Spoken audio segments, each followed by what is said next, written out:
Long ago, in a remote mountain village, there stood a small monastery school where children lived and learned together. Their days began before sunrise.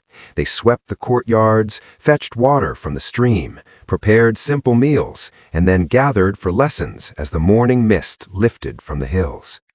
Among the children was a boy named Kiran. Kiran was gentle and eager to please. He worked hard and never complained. But when lessons began, his confidence disappeared. Numbers confused him. Words slipped from his memory. No matter how carefully he listened, the knowledge never seemed to stay. The instructor, Guru Dev, noticed Kiran's struggle and tried different ways to teach him.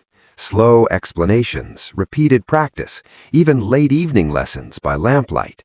Still, Kiran stumbled. The other children began to notice. "Why are you still stuck on this?" they whispered.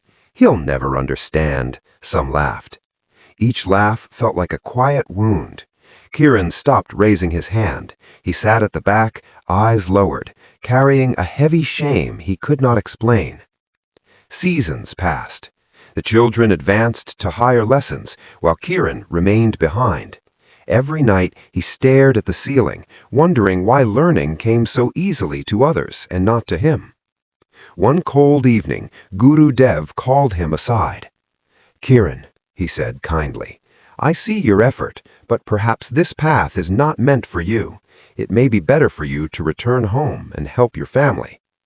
Kiran nodded, though his heart shattered.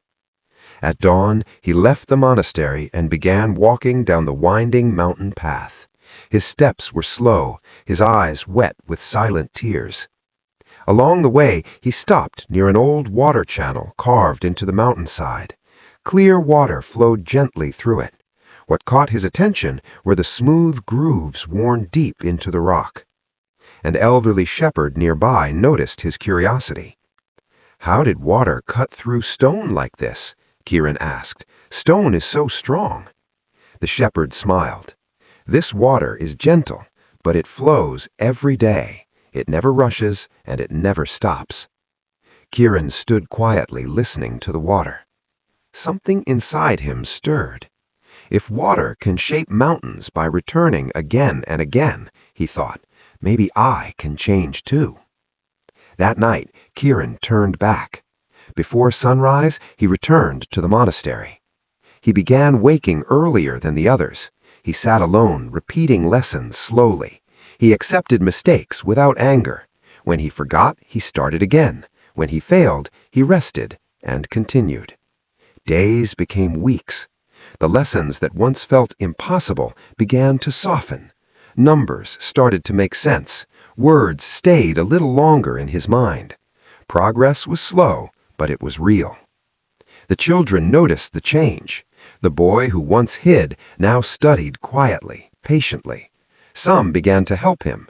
Others simply watched in respect. Years passed. Kiran grew into a calm, thoughtful young man. His learning was not fast, but it was deep. He became known for his understanding and wisdom. People sought him not for how quickly he learned, but for how deeply he understood. And though many praised him, Kiran always remembered the flowing water and the carved stone. Moral: you don't need speed to succeed. You need patience, consistency, and the courage to return every day. Because even the softest effort, when repeated, can reshape a life.